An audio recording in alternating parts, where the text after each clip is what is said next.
ओम शांति। आज 4 अप्रैल 2025 बाबा के आज के महावाक्य सुनते हैं। बाबा ने कहा, मीठे बच्चे, हाँ जी बाबा, अभी तुम पुरुषोत्तम बनने का पुरुषार्थ करते हो।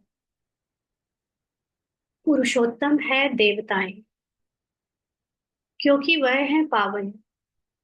तुम पावन बन रहे हो। तो पुरुषोत्तम का मतलब होता है पुरुष या उत्तम पुरुष। पुरुष का मतलब आत्मा। आत्मा में, आत्मा का जब माइंड, क्योंकि हम जो चक्र देखते हैं, जो ड्रामा का चक्र है, उसमें माइंड यानी बुद्धि ही सतो, रजो, तमो, तमो प्रधान फेज से गुजरती है। तो मन बुद्धि संस्कार का जो ड्रामा में युग वाइज परिवर्तन होता है, उसमें हाईएस्ट माइंड, हाईएस्ट जो स्थिति होती है वो है पुरुष उत्तम, यानी उत्तम पुरुष की, देवताओं की स्थिति, जिसमें आत्मा अपने कंप्लीट सोल कॉन्शियस स्थिति में होती है। तो अभी हम सब इस माइंड को आत्मा के सतो प्रधान स्थिति में वापस मर्ज करने के लिए, माना ये माइंड ही पुरुषार्थ कर रहा है अपने आप को अपने घर वापस ले जाने के लिए, माना माइंड में वापस, सॉरी, आत्मा में मर्ज हो जाने के लिए। तो इस समय हम एज अ ब्राह्मण, ब्राह्मण का माइंड या ब्राह्मण के अंदर जो स्मृतियां हैं वो मिक्स्ड है, पुरानी और नई दोनों। तो ये वो टॉप या पीक फेज है जहां से हम दोनों चीजों को देख सकते हैं ना, दोनों चीजों के परिवर्तन को देख सकते हैं, पुराने जाते हुए और नए आते हुए। तो अभी हम लोग पावन बन रहे हैं, माना अभी हम सोल कॉन्शियस बन रहे हैं। ये माइंड सोल कॉन्शियस हो रहा है, माइंड अपने सत्य में लौट रहा है। और जब हो जाते हैं पूरी तरह सोल कॉन्शियस निरंतर, तो वो कहलाते हैं देवताएं। तो अभी हम देवता नहीं कह सकते खुद को, क्योंकि अभी हम पूरी तरह सोल कॉन्शियस नहीं हुए हैं। अभी हमारे अंदर माइंड और बॉडी कॉन्शियसनेस रहती है, जब तक ड्रामा का एंड नहीं हो जाता तब तक। तो जो थोड़ी थोड़ी सी कॉन्शियसनेस देह भान की आती है या माइंड की आती है, अगर मैं इस ज्ञान से ये याद रखूं कि वो माइंड कॉन्शियसनेस या देह कॉन्शियसनेस, देह भान का कॉन्शियसनेस मेरा सत्य नहीं है। जैसे कल शाम की मुरली में, अव्यक्त मुरली में, बाबा ने क्लियरली याद दिलाया था कि तुम क्यों बार बार भूल जाते हो। हाँ, पक्का निश्चय नहीं किया है, बाबा से पक्की प्रतिज्ञा नहीं की है क्या? हाँ, कि तुम ये देह भान नहीं हो, तुम ये जो बॉडी और माइंड कॉन्शियसनेस है वो तुम नहीं हो। पूरी तरह समर्पण बुद्धि नहीं किया है, रुद्र गीता ज्ञान यज्ञ में पूरी तरह से अपनी कैरेक्टर कॉन्शियसनेस को आहुति नहीं डाली है क्या? तो क्योंकि कल बाबा ने शाम की मुरली में बहुत अच्छे से समझाया था कि आपके कैरेक्टर में कुछ भी हो, कुछ भी कैरेक्टर के माइंड में, फीलिंग्स में, इमोशंस में कुछ भी आए, तुम बस उसको अपना नहीं कहना। तुमने क्या बाबा को पूरी तरह दान नहीं किया है? कहते हो तन मन धन सब तुमको अर्पण, तो जब कर दिया तो तुम फिर उसकी चीजों को अपना कहकर, अपना मानकर मूंझते क्यों हो? तुम तो अपने सत्य को याद रखो कि तुम वो हो। तुम्हारा सतो प्रधान अवस्था जो बाप समान है, तुम वो हो। बस वही याद रखते रखते ब्राह्मण जीवन हमारा समाप्त हो जाएगा। पुराने स्वभाव संस्कार मर्ज हो जाएंगे अपने आप ड्रामानुसार, और हम जो स्मृति रहेगी कि मैं ये नहीं, मैं कैरेक्टर नहीं, मैं वो आत्मा सत्य हूँ, वो स्मृति हमारी सदगति कर देगी। तो वो ही हमें देवता का फिर रोल अपने अगले जन्म में देते हैं। आज का प्रश्न है, बेहद के बाप ने तुम बच्चों को शरण क्यों दी है? बेहद के बाप ने तुम बच्चों को शरण क्यों दी है? बाबा ने उत्तर दिया, क्योंकि हम सब रिफ्यूज के, यानी किचड़े के डिब्बे में पड़े हुए थे। बाप हमें किचड़े के डिब्बे से निकाल गुल गुल बनाते हैं।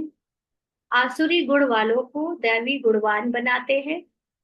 ड्रामा अनुसार बाप ने आकर हमें किचड़े से निकाल एडॉप्ट कर अपना बनाया है। तो बाबा यानी बेहद का बाप, यानी आत्माओं का बाप, जिसको आत्माओं की कंप्लीट नॉलेज है।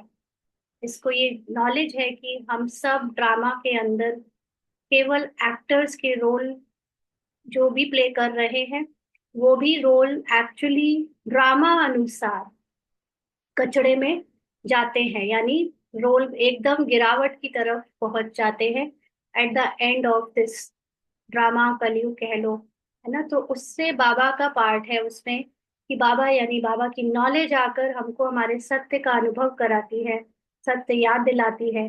तो हम ड्रामा अनुसार बाबा के ज्ञान से पुराना जो देह भान देह कैरेक्टर्स में जो अपनापन था, उस किचड़े से निकालकर हम बाबा के बनते हैं। बाद में माना बाबा की नॉलेज से बाबा को या अपने को जानते हैं, ड्रामा को जानते हैं, तो हम इस पिछड़े से बाहर आ जाते हैं। तो इसलिए बाबा ने हमको शरण दी है। गीत है यह, कौन आया आज सवेरे सवेरे। ओम शांति। रात को दिन बनाने के लिए बाप को आना पड़े। अभी तुम बच्चे जानते हो कि बाप आया हुआ है। पहले हम शूद्र वर्ण के थे, शूद्र बुद्धि थे। वर्णों वाला चित्र भी समझाने के लिए बहुत अच्छा है। बच्चे जानते हैं हम इन वर्णों में कैसे चक्र लगाते हैं। अभी हमको परमपिता परमात्मा ने शूद्र से ब्राह्मण बनाया है। तो शूद्र का मतलब जो देह भान में रहकर खुद की और औरों की कैरेक्टर की कमी कमजोरियों को देखे, जो हमेशा खुद को देह समझे और दूसरों की भी देह में आकर्षित रहे, जिसके अंदर अपने सत्य आत्मा का ज्ञान ना हो, वो है शूद्र। तो अभी बाबा हमको अपने नॉलेज से, हमारे सत्य की नॉलेज से ये समझा रहा है कि जो अलग अलग वर्णों में ड्रामा में जो कैरेक्टर प्ले होते हैं, वो सारे कैरेक्टर से परे हो तुम। ब्राह्मण का मतलब नॉलेज से ये जानना कि तुम ना शूद्र हो, ना वैश्य हो, ना देवता हो। तुम कौन हो? तुम इन सब से परे आत्मा हो। तो ब्राह्मण मीन्स नॉलेजफुल। कल्प कल्प कल्प के संगम युगे हम ब्राह्मण बनते हैं। ब्राह्मणों को पुरुषोत्तम नहीं कहेंगे, क्योंकि ब्राह्मण के पास नॉलेज तो होती है, लेकिन ब्राह्मणों में कॉन्शियसनेस की पुरुषार्थ चल रहा होता है, और वो पुरुषार्थ जब तक कंप्लीट नहीं हो जाता तब तक उनको ऊंच कुल का नहीं कह सकते। जैसे कल भी बाबा ने कहा ना कि जब तक दैवी गुण धारण ना हो, जब तक ज्ञान का स्वरूप ना बनो, तब तक तो सेवा सेवल केवल स्थूल मानी जाएगी, कि आप स्थूल रूप से ज्ञान सुनते और सुनाते हो। तो क्योंकि मैक्सिमम ब्राह्मणों में ज्ञान सुनने सुनाने का पुरुषार्थ ज्यादा है, धारण करके दैवी गुण का जो एक अपने अंदर परिवर्तन आता है, ऊपर से नहीं, ऊपर से लाने वाले भी बहुत हैं। ऊपर से चाल चलन बोलना कैसे है, इसकी पर्टिकुलरली ट्रेनिंग भी होती है। तो ऊपर ऊपर से तो लोग, बाबा के बच्चे सीख लेते हैं कैसे चलना है, कैसे बोलना है, कैसे हंसना है, कैसे किसी के सामने मीठा बनना है। लेकिन पीछे से जो स्मृति है, वो स्मृति देह और देह भान की ही होती है। तो जब तक अपनी सोल कॉन्शियस स्थिति में नहीं टिकते हैं, तब तक एक्चुअली में पूरी तरह से मीठे नहीं बनते। तो इसलिए ब्राह्मणों को पुरुषोत्तम नहीं कहेंगे, पुरुषोत्तम तो देवताओं को कहेंगे। ब्राह्मण यहाँ पुरुषार्थ करते हैं पुरुषोत्तम बनने के लिए, माना उत्तम पुरुष बनने के लिए। उत्तम मतलब सबसे ऊंचा, पुरुष माना आत्मा। तो यहाँ आत्मा पुरुष मतलब ये नहीं है कि कोई सोल की, आत्मा की स्टेजेस चेंज होती हैं। आत्मा तो आत्मा है, आत्मा का माइंड अलग अलग स्टेजेस से गुजरता है। इसीलिए यहाँ पर पुरुषों में उत्तम बनने का मतलब आत्मा के अंदर जो माइंड है वो उत्तम बनता है। तो अभी हमारा माइंड उत्तम बन रहा है, इसलिए हम ब्राह्मण हैं। पतित से पावन बनने के लिए ही बाप को बुलाते हैं। तो अपने अपने से पूछना चाहिए, हम पावन कहाँ तक बन रहे हैं? यानी हम सोल कॉन्शियस, आत्माभिमानी, साक्षी दृष्टा कहाँ तक बन रहे हैं। स्टूडेंट भी पढ़ाई के लिए विचार सागर मंथन करते हैं ना। समझते हैं इस पढ़ाई से हम यह बनेंगे। तुम बच्चों की बुद्धि में है कि अभी हम ब्राह्मण बने हैं देवता बनने के लिए। यह है अमूल्य जीवन, क्योंकि तुम ईश्वरीय संतान हो। ईश्वर तुमको राजयोग सिखला रहे हैं, पतित से पावन बना रहे हैं, माना बॉडी कॉन्शियस से सोल कॉन्शियस बना रहे हैं। और ये नॉलेज केवल अभी इसी जीवन में मिलती है, इसीलिए बहुत अमूल्य टाइम है, अमूल्य जीवन है। पावन देवता बनते हैं, सोल कॉन्शियस बनते हैं। वर्णों पर समझाना बहुत अच्छा है। तो वर्ण जो बनते हैं अलग अलग, देवता, क्षत्रिय, वैश्य और शूद्र, ये है माइंड की लेवल। माइंड के अलग अलग लेवल है ना, जहाँ पर जब हम कंप्लीट सोल कॉन्शियस होते हैं तो देवता है। जब थोड़ा सा सोल कॉन्शियसनेस में कमी होती है तो क्षत्रिय। जब पूरी तरह सोल कॉन्शियसनेस भूल जाते हैं, सिर्फ ज्ञान है थोड़ा बहुत लेकिन उसकी स्थिति नहीं है, तो वो है वैश्य। और जब बिल्कुल ना ज्ञान है ना स्थिति है तो है शूद्र। तो ये माइंड के खेल है। माइंड अलग अलग स्टेजेस को क्रॉस करता है ड्रामा के अंदर। सन्यासी आदि इन बातों पर नहीं ठहरेंगे, वो वर्णों की बात नहीं करेंगे। बाकी 84 जन्मों का हिसाब समझ सकते हैं। यह भी समझ सकते हैं कि हम सन्यास धर्म वाले 84 जन्म नहीं लेते हैं। क्यों? क्योंकि शंकराचार्य का जो टाइम है वो पिछले इतने वर्षों से आया, वो पूरा 84 जन्मों में नहीं बैठता। तो सन्यास धर्म तो शुरू ही शंकराचार्य से हुआ है। तो बाबा कहते हैं इस्लामी बौद्धि आदि भी समझेंगे कि हम भी 84 जन्म नहीं लेते हैं, क्योंकि उनका भी टाइम फिक्स्ड है 1800 2000 वर्ष। इस्लाम धर्म, क्रिश्चियन धर्म है ना, तो वो भी नहीं समझेंगे। हाँ, पुनर्जन्म लेते हैं परंतु कम। तुम्हारे समझाने से झट समझ जाएंगे। तो इस समय भले ही क्रिश्चियनिटी में और इस्लाम धर्म में पुनर्जन्म की बातें मानी नहीं जाती हैं, लेकिन कहीं ना कहीं जब आप उनको ये ज्ञान समझाते हो तो वो भी मान लेते हैं। क्योंकि जो कर्मों का फल अभी इस जीवन में अभी सब जी रहे हैं, उसमें जो अच्छा बुरा सबको मिल रहा है, उसका कोई कारण, उसकी कोई और थ्योरी नहीं समझ में आती कि क्यों हमको दुख मिल रहा है, क्यों हम सफरिंग में हैं। वो अलग बात है कि अभी हमको इससे भी ज्यादा का ज्ञान जब आत्मा में स्थित होते हैं तो हमको भी ये समझ आ गया है कि एक्चुअली पुनर्जन्म की बात नहीं, ये तो ड्रामा के अंदर नूंद है। हर एक का कैरेक्टर उसके अनुसार उसको एक्टिंग में सुख और दुख का रोल प्ले करना पड़ता है। परिस्थितियां सुख और दुख की उसको एक्टिंग में दी जाती हैं। लेकिन बस ये नॉलेज होना कि मैं वो एक्टर नहीं हूँ। एक्टर का मतलब वो जो एक्ट में जो कैरेक्टर है वो नहीं हूँ, मैं उससे परे हूँ। ये चीज समझ में जिसको आ जाए तो उसको कैरेक्टर की कोई भी प्रॉब्लम प्रभावित नहीं करेगी। इसलिए इस्लाम धर्म को भी समझाएंगे तो झट समझ जाएंगे। समझाने की भी युक्ति चाहिए। तुम बच्चे यहाँ सम्मुख बैठे हो, तो बाबा बुद्धि को रिफ्रेश करते हैं। जैसे और बच्चे भी यहाँ आते हैं रिफ्रेश होने के लिए, तुमको तो रोज बाबा रिफ्रेश करते हैं कि यह धारणा करो। तो धारणा करो माना ज्ञान को समझ कर अप्लाई करो, ज्ञान को रिवाइज करो और उसको अपने सबकॉन्शियस माइंड तक पहुंचाकर परिवर्तन करो। बुद्धि में यही ख्याल चलते रहे कि हम 84 जन्म कैसे लेते हैं, कैसे शूद्र से ब्राह्मण बने हैं। तो हम का मतलब आत्मा। हमने अभी एक दो क्लासेस में पहले भी समझा कि ऐसे नहीं कि आत्मा निकल रही है, आत्मा एंटर कर रही है फिर निकल रही है। तो बनी बनाई मूवी चल रही है, उसमें कोई एंटर नहीं कर रहा, कोई निकल नहीं रहा। एक कैरेक्टर खत्म होता है, दूसरा कैरेक्टर चलता है। लेकिन ये सारे कैरेक्टर को इकट्ठा कौन देखता है कोई भी ऐसा जो कहे कि हमने सारे कैरेक्टर देखे हैं भगवान के सिवा? भगवान की नॉलेज में भी भगवान भी देखता नहीं है सारे कैरेक्टर। भगवान थोड़ी कहता है कि रूपाली का कैरेक्टर जो इस समय बज रहा है वो इसके पहले कोई गीता का कैरेक्टर था, या उसके पहले कोई है नैन्सी का कैरेक्टर था। भगवान ये सब रिलेट नहीं करता, भगवान सिर्फ देखता है। ना तो वो एक से दूसरे कैरेक्टर को रिलेट करता है, ना वो जज करता है, ना वो किसी का अच्छा बुरा कहकर उसको कहता है कि भोगो भुगतो, या ऐसा करो वैसा करो। वो तो बस एक चीज कहता है, वो जो खुद करता है वही वो हमें करने को कहता है। और वो क्या है कि जो हो रहा है वो घटना है, वो एक्ट, वो एक केवल सीन है। बस देखो, फुल स्टॉप लगाओ और सीन देखते चलो बस।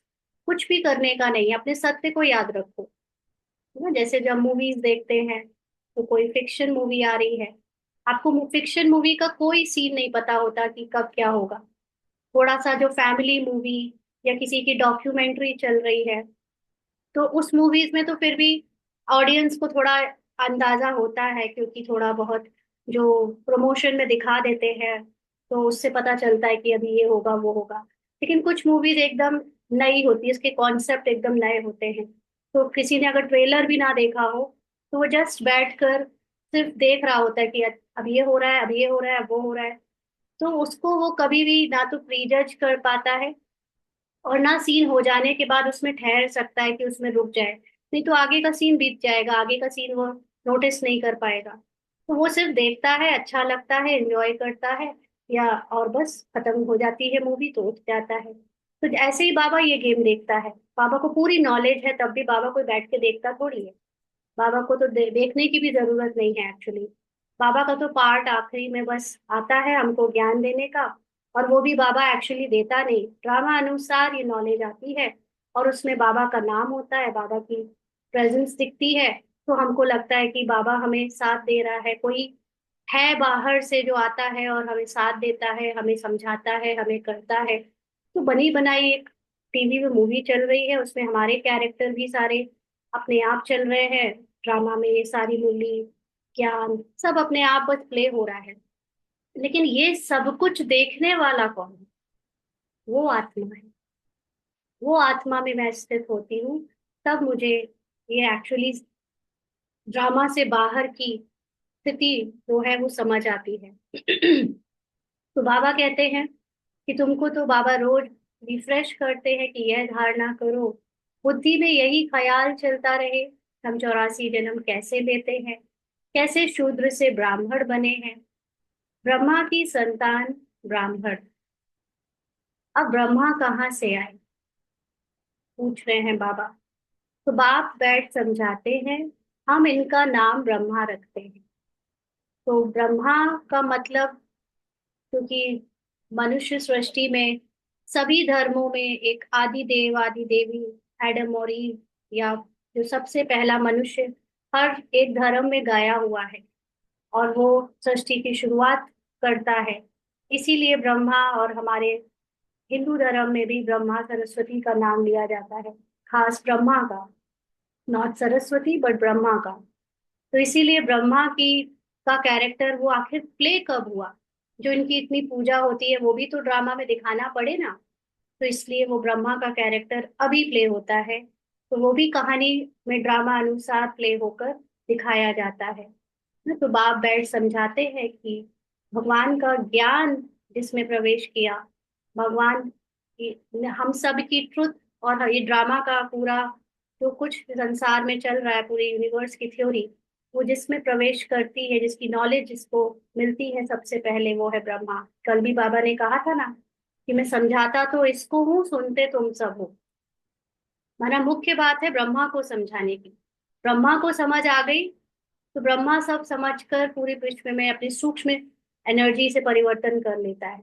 तो ब्रह्मा का मतलब हम सब जो ये ज्ञान अपने को दे रहे हैं, हमें बाबा का जो ज्ञान मिल रहा है, हम समझ रहे हैं। कोई बाहर नहीं है, कोई किसी और को नहीं बदलना है। भले ही हम अभी वाचा सेवा, भाषण की सेवा, स्थूल सेवा करते हैं, ये समझ कर कि हमको दुनिया को बदलना है, दुनिया को बताना है, दुनिया को बाबा का संदेश देना है। बट एक्चुअली कोई और है ही नहीं। तुम्हें समझ में आ जाए तुम्हारा सत्य, तुम्हें अपनी अंतर्मुखी अवस्था से अपने अंदर उस एक ब्रह्मा को तुम जान लो, तो सब कुछ तुम्हारे अंदर ही है, कोई और बाहर है ही नहीं ना। तो लेकिन क्योंकि बाकी सब पुरुषार्थ कर रहे हैं, ज्ञान उतने अच्छे से नहीं समझते हैं, तो वो एक लगता है कि बहुत बड़ा भीड़ है, परिवार है, बहुत कुछ संसार है जिसको ज्ञान और संदेश देना है। तो इसलिए ये रोल ब्रह्मा से शुरू हुआ, जो ब्रह्मा कुमार कुमारियों तक फैला, और ये फैमिली हो गए, तो जरूर अडॉप्टेड है। बाप ही अडॉप्ट करेंगे, उनको बाप कहा जाता है, दादा नहीं कहेंगे। भगवान को बाबा कहेंगे, बाप कहेंगे, लेकिन दादा नहीं कहेंगे। कौन सा वाला दादा? भाई वाला दादा। वैसे तो बाबा अपने को ग्रेट ग्रेट ग्रैंडफादर, नॉट खुद को, लेकिन ग्रैंडफादर कहते हैं। ब्रह्मा को ग्रेट ग्रेट ग्रैंडफादर कहते हैं, या दादा कहते हैं, माना भाई कहते हैं मनुष्य रूप में। लेकिन शिव बाबा को कोई भाई नहीं कह सकता। बाप को बाप ही कहा जाता है। मिल्कियत मिलती ही बाप से है। कोई चाचा मामा व बिरादरी वाला भी अडॉप्ट करते हैं। जैसे बाप ने सुनाया था, एक बच्ची खिचड़े के डिब्बे में पड़ी थी, वह कोई ने उठाए जाकर किसी को गोद में दी, क्योंकि उनको अपना बच्चा नहीं था। तो बच्ची जिनकी गोद में गई, उनको ही मम्मा बाबा कहने लग पड़ेगी ना। तो यह है फिर बेहद की बात, माना आत्मा की बात। आत्मिक रूप में बाप और बच्चे, तो जिसमें फिजिकल कोई मतलब नहीं है। फिजिकल ना तत्व का, ना शरीर का, ना फिजिकल दुनिया का। तुम बच्चे भी जैसे बेहद के खिचड़े के डिब्बे में पड़े थे। तो बेहद की दो मीनिंग निकलते हैं। ज्यादातर ब्राह्मण बेहद का मतलब समझते हैं पूरी दुनिया। फिजिकल फॉर्म में जो दुनिया है, वो पूरी दुनिया के लोग बेहद के हैं ना। कई बार ऐसे होता है कि कोई कोई सेवा, स्थूल सेवा में कहता है हमको कोई एक सेंटर में थोड़ी रुकना है, हमको तो बेहद की सेवा करनी है, हम तो सब सेंटरों में जाएंगे। तो उनके लिए बेहद का मीनिंग होता है कि हम बाबा के सारे घर हमारे घर है, बाबा के सारे बच्चों के लिए सेवा मुझे करनी है। तो वो फिर भी फिजिकल लिमिटेशन है, कि अभी भी आप फिजिकल दुनिया को, फिजिकल लोगों को देख रहे हो। ब्राह्मण भी तो एक फिजिकल रोल है ना। तो आपको लगता है कि हमको, अगर हम मल्टीपल सेंटर्स में जाकर या मल्टीपल लोकेशंस में जाकर सेवा कर रहे हैं, मतलब हम बेहद की सेवा कर रहे हैं। बेहद की सेवा ये नहीं होता। भले ही समझते हो, ठीक है, जब तक बॉडी कॉन्शियसनेस में हो तब तक बेहद, ये ठीक है। लेकिन अल्टीमेट जो मीनिंग है बेहद की, वो है कि तुम इस फिजिकल वर्ल्ड की लिमिटेशन से परे हो। तुम हो ही नहीं इस संसार के, तुम हो ही नहीं ये शरीर, तुम हो ही नहीं ये कैरेक्टर, ये रोल, ये हद का मन, ये बुद्धि, ये संस्कार। तो बेहद की सेवा करने का मतलब है, जब तुम इस फिजिकल हद की बाउंड्री से क्रॉस हो जाते हो, परे हो जाते हो, अपने अनलिमिटेड नॉन फिजिकल स्वरूप में टिक जाते हो, अशरीरी हो जाते हो, उसको कहते हैं बेहद की से। लेकिन क्योंकि अभी बाबा को ड्रामा अनुसार ये एक्ट में करवाना था कि पूरे वर्ल्ड में बाबा का सेवा हो, एक ब्राह्मण रोल हो, एक ब्रह्मा कुमारी संस्था चले, और उनकी नाम हो, और उस तरह से लोगों की अवेकनिंग हो, लोगों को ज्ञान मिले, सत्य का परिचय मिले, बाबा का परिचय मिले। तो ये सारी चीजें उस पे चलती आई कि उसमें बेहद की मीनिंग को मैक्सिमम लोगों ने वैसे ही समझा हुआ है। लेकिन असली बेहद का मतलब होता है, आप स्वयं अपने शरीर, कैरेक्टर और संसार के भाव से पूरी तरह उपराम हो जाओ, अशरीरी हो जाओ। उस अशरीरी अवस्था में संसार ही नहीं एग्जिस्ट करता। उस अशरीरी अशरीरी अवस्था में थॉट्स ही नहीं एग्जिस्ट करते, एक्शंस ही नहीं एग्जिस्ट करते, टाइम नहीं एग्जिस्ट करता, कोई फिजिकल लोकेशन नहीं एग्जिस्ट करती, कोई ब्राह्मण परिवार नहीं एग्जिस्ट करता, कोई परिवार नहीं एग्जिस्ट करता। ब्राह्मण क्या, कोई परिवार, कोई ह्यूमन परिवार, कोई ह्यूमन फॉर्म नहीं एग्जिस्ट करता, कोई पांच तत्व एग्जिस्ट नहीं करते। वो अशरीरी अवस्था एकदम वैक्यूम की तरह, वो है बेहद की अवस्था। उस अवस्था में जाने वाले बहुत बहुत बहुत कम है। बाकी एज अ रोल हम बेहद जो देखते हैं फिजिकल कैरेक्टर में, कि हम एक जगह नहीं, हम तो कई जगह जाएंगे, वो बेहद का समझने वाले बहुत है। तो इस समय हम, बाबा कह रहे हैं, बेहद के किचड़े के डिब्बे में हैं। तो आत्मा के लिए सब कुछ किचड़ा है। कल भी बाबा ने कहा ना, कीड़े लगे हुए हैं तुम्हारे ऊपर, देह भान के कीड़े लगते रहते हैं, तो तुम्हारी आत्माभिमानी स्थिति को बचाने के लिए मन मना भाव, ये दवाई है। तो एक्चुअली में जब जब हमारी उस सोल कॉन्शियस स्थिति के ऊपर थोड़ा भी कैरेक्टर का कुछ भी प्रभाव उस साइलेंस के ऊपर चढ़ता है, वो सब किचड़ा है, वो सब किचड़ा है। इसीलिए पूरे संसार को जो हम देख रहे हैं ये किचड़े के रूप में है। थोड़ा बहुत किचड़ा नहीं है। मुझ आत्मा के अशरीरी अवस्था के अलावा जो कुछ है वो सब किचड़ा है। हम कई बार फिजिकल सोचते हैं कि शुद्ध संकल्प अच्छा है, या ब्राह्मण परिवार की नियम मर्यादा अच्छी है। ये सब भी कहीं ना कहीं पर लिमिटेड है, लिमिटेशंस हैं। सोल कॉन्शियस स्थिति में ये सब भी नहीं बचता, कुछ नहीं बचता, साइलेंस। तो बाबा कहते तुम सब जो उस किचड़े के डिब्बे में पड़े थे, विषय वैतरणी नदी में पड़े थे, क्योंकि कलयुग का टाइम था या है। तो उस हिसाब से कैरेक्टर के ऊपर, कैरेक्टर के लिए सूक्ष्म में, मन में, माइंड में, या ऊपर से हर तरह की गंदगी, और भी ज्यादा सबसे एक्सट्रीम गंदगी पड़ी हुई है। तो कितने गंद हुए पड़े थे। ड्रामा अनुसार बाप ने आकर उस खिचड़े से निकाल तुमको अडॉप्ट किया है।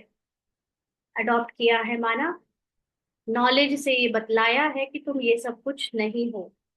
तुम जो कुछ भी कैरेक्टर को देखते हो, बोलते हो, सुनते हो, सोचते हो, वो सब कुछ तुम नहीं हो। तुमको नॉलेज दी है, तुम्हारे ट्रुथ की याद दिलाई है। तो तमो प्रधान को किचड़ा ही कहेंगे ना। आसुरी गुण वाले मनुष्य हैं देह अभिमानी, क्योंकि कैरेक्टर में सोल कॉन्शियस स्थिति वाला कैरेक्टर भी बचता है, तो उसको किचड़ा नहीं कहेंगे। लेकिन मुख्य बात है ये द्वापर से कलयुग तक का कैरेक्टर, जिसमें हम ये जो कुछ भी कैरेक्टर को मिला है वो ये समझते हैं कि ये मैं हूँ। असल में बस ये मैं नहीं हूँ, इतना भी अगर हम याद रखें तो भी हम खिचड़े के डिब्बे से बाहर ही हैं। तो बाबा कहते काम क्रोध भी बड़े विकार है ना। तो तुम रावण के बड़े रिफ्यूज में पड़े थे। रावण का जो डस्टबिन है, उस डस्टबिन में पड़े थे, कैरेक्टर कॉन्शियस थे।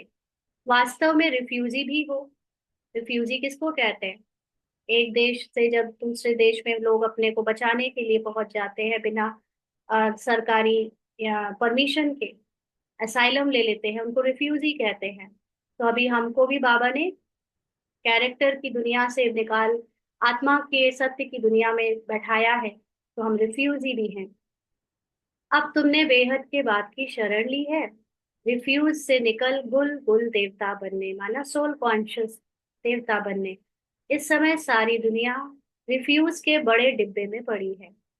बाप आकर तुम बच्चों को खिचड़े से निकाल अपना बनाते हैं, परंतु खिचड़े के रहने वाले ऐसे हिरे हुए हैं जो निकालते हैं फिर भी खिचड़ा ही अच्छा लगता है। अब कल भी बाबा ने यही बात बोली थी। कल शाम की मुरली में बाबा ने कहा था ना, मान लो अगर विनाश ना हो तो, मान लो कि अगर ये सब कुछ ना हो तो वापस खिचड़े में चले जाओगे? ये दृढ़ निश्चय नहीं कर सकते, पूरी तरह से आहुति नहीं डाल सकते कि तुम कैरेक्टर नहीं हो। और एक्चुअली में यही है। कल जब एक भाई या बहन, आई डोंट नो, जो भी थे, कहीं आपने करती लिखा था, कहीं करता लिखा था, तो मैं समझ ही नहीं पाई भाई हो कि बहन, but whatever character you are, जो भी आप, जैसे, ना ये सिर्फ एक की बात नहीं, ये सभी ब्राह्मण स्पीकेज के अंदर का प्रश्न है कि अगर विनाश नहीं हुआ तो, और विनाश होना है तो क्या विनाश? तो कितने सारे लोगों ने वो म्यांमार और वो बैंकॉक थाईलैंड जो भी हुआ, उसका कितना गलत वीडियो लगाया है, आपको पता है?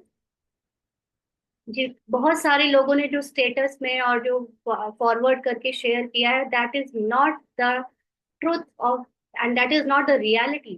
वो सही वीडियो नहीं है। इतना ज्यादा बिल्डिंग शिल्डिंग नहीं गिरी है। आप उसको गौर से देखोगे तो वो एआई जनरेटेड है।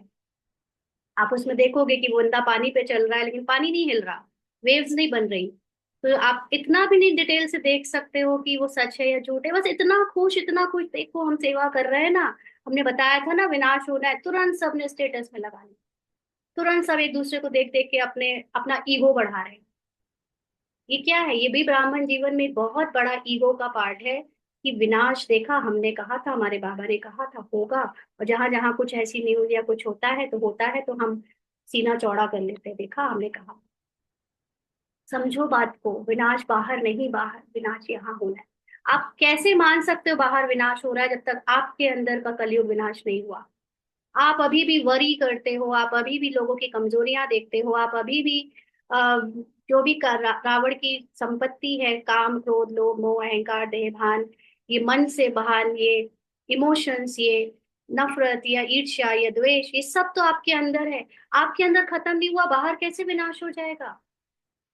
Not at all. बाबा ने अव्यक्त मूल्यों में साफ साफ कहा है, ये विनाश सिर्फ सोल कॉन्शियस स्थिति वालों के लिए है, और वो भी सोल कॉन्शियस स्थिति वालों के लिए क्या विनाश है? बाहर का विनाश नहीं है। सोल कॉन्शियस स्थिति वालों के लिए अपने अंदर की देहभान का विनाश है।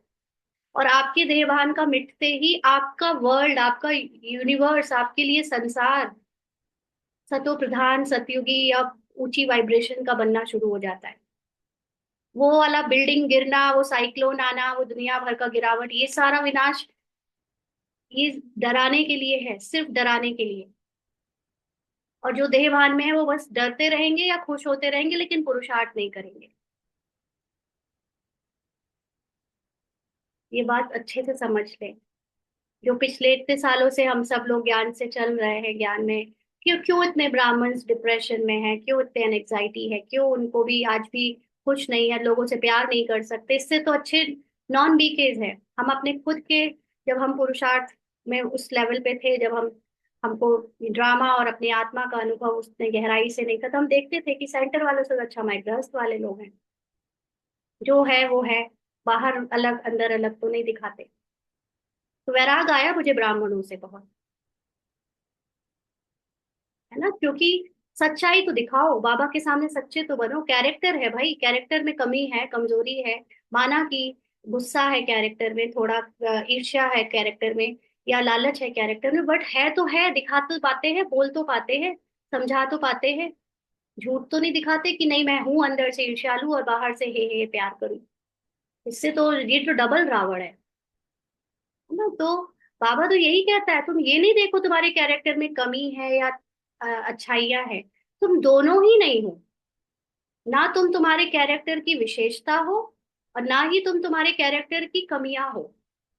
आत्मा दोनों से ही परे है। तुम कैरेक्टर ही पूरी ज्ञान यज्ञ में स्वाहा कर दो, ये है बेहद का वैराग्य ना। तो इसीलिए बाबा कहते हैं कि बाबा के बच्चे ऐसे किचड़े में हिरे हुए हैं, ऐसे डूबे हुए हैं। बाबा कोई बाहर वालों से थोड़ी मुरली में बात कर रहा है, बाबा तो अपने बच्चों से ही बात कर रहा है, जो आत्मा का ज्ञान ले रहे हैं। कि भले ही आत्मा आत्मा आत्मा कहते रहते, लेकिन इतना देह भान में, इतना कैरेक्टर में डूबे हुए हैं कि निकालता है बाबा ज्ञान दे देकर, लेकिन फिर उनको खिचड़ा ही अच्छा लगता है, कैरेक्टर ही अच्छा लगता है। फिर वो कैरेक्टर चाहे बीके का, ब्राह्मण का ही क्यों ना है। अपने की बीके कैरेक्टर के बहुत ईगो हैं, ब्राह्मण कैरेक्टर के बहुत ईगो है।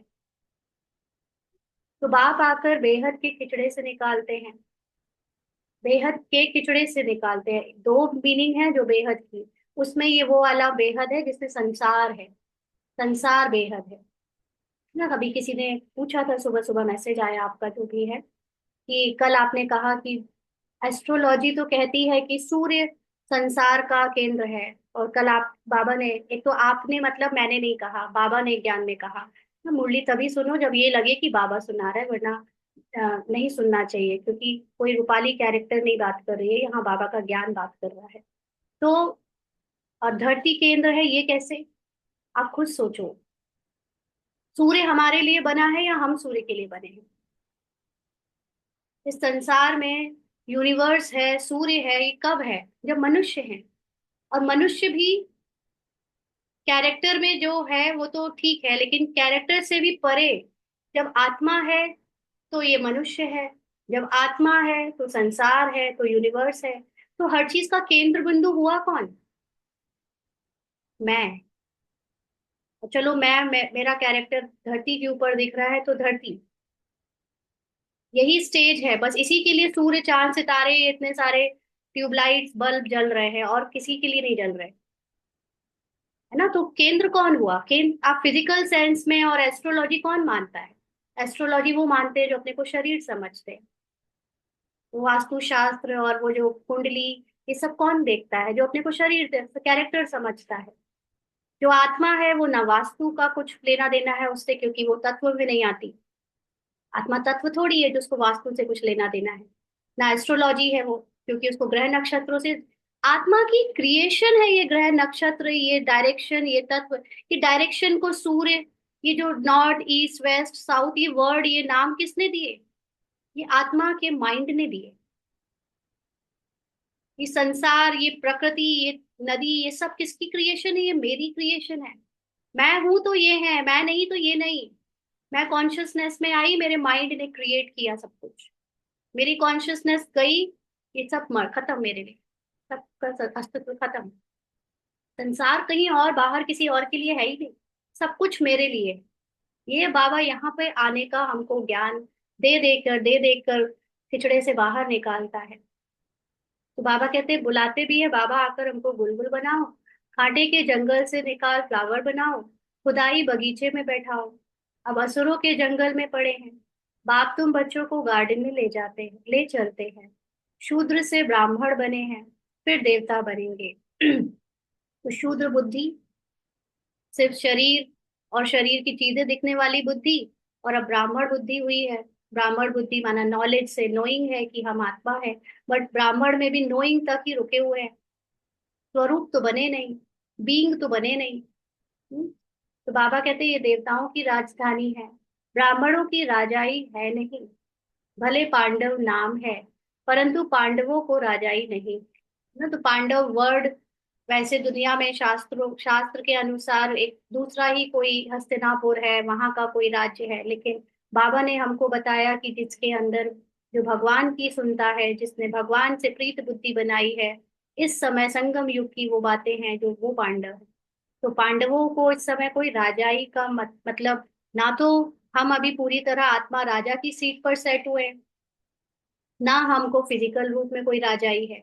अभी तो हम नॉलेज ले लेकर उस राजाई, सूक्ष्म राजाई तक पहुंच रहे हैं। तो राजाई प्राप्त करने के लिए बाप के साथ बैठे हैं।